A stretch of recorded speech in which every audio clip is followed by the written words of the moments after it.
ভাই এটা কি করেছে? আমি সিরিয়াসলি বলছি, রঘু ডাকাতের প্রি টিজারটা আমি দেখতে চাইছিলাম যে কতক্ষণ দেখার পরে আমি নিজের প্রতি নিজে একটা বিরক্তি ফিল করি। আর ভালো লাগছে না, আর দেখবো না। মিনিমাম আমি গুনে গুনে ২২ বার ২২ বার টিজারটাকে কন্টিনিউ দেখেছি। তারপরেও যেন বস একটা বারের জন্য আমার বোরিং ফিল হলো না। এটাই মনে হয় দেবদা, তাই না? এটাই মনে হয় দেবের। আমরা বলেছিলাম না যে দেবের যখন খাদান সিনেমাটা এসেছিল আমরা কি দেখেছিলাম, বাপ এসেছে, দেবের একটা গান ছিল। বস এটা বাপের বাপ এসেছে। সিরিয়াসলি বলছি এটা বাপের বাপ এসেছে।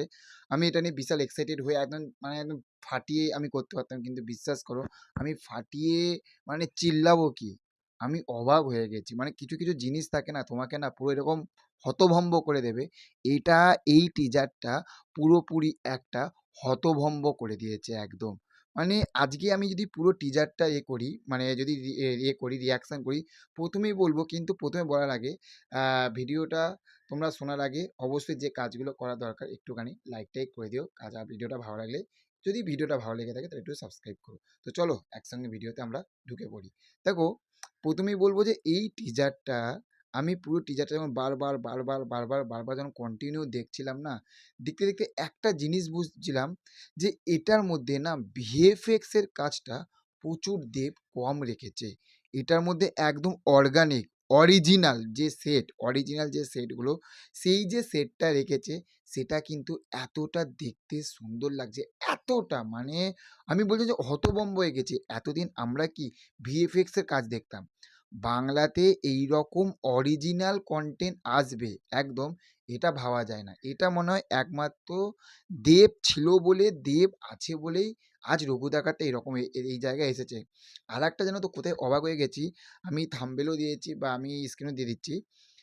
মা কালীর যে মূর্তিটা, যে বিগ্রহটা যখন দর্শকদের আমাদের কাছে সামনে এসেছে, এতটা অরিজিনালিটি লাগছে, এতটা মানে ওই জায়গাটা না, মানে তোমার গুজবাম্পস কাজ করবে, এতটা পাগল করে দিয়েছে ওই জায়গাটা।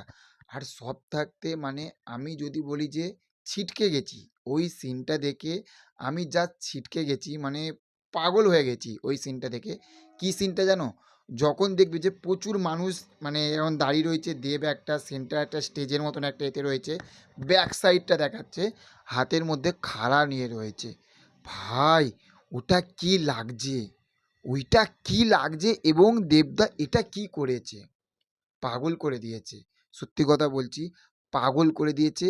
এবং এটা আরেকটা বেশি ভালো লেগেছে, সেইটা হচ্ছে যে আমরা সাউথে যখন আমরা দেখি যে একটা এর যখন আসছে, বা অন্য কোনো বাহুবলীর মতন যখন কোনো একটা বই সিনেমা আসছে, সেখানে কি আমরা দেখি, বা আপনার হচ্ছে নানির একটা এসেছিল যে প্রথমে ভয়েস ওভার, তারপরে হচ্ছে যে হিরো এন্ট্রি নিচ্ছে। তো সেইখানটায় বস এতদিন পরে বাংলাতে আমাদের সত্যি কথা বলতে এই রকম দেবদার এন্ট্রি আমরা দেখলাম, যেটা ভয়েস ওভার হচ্ছে, তারপরে দেবদার এন্ট্রি হচ্ছে। আর ইতিহাস লিখবে রঘু।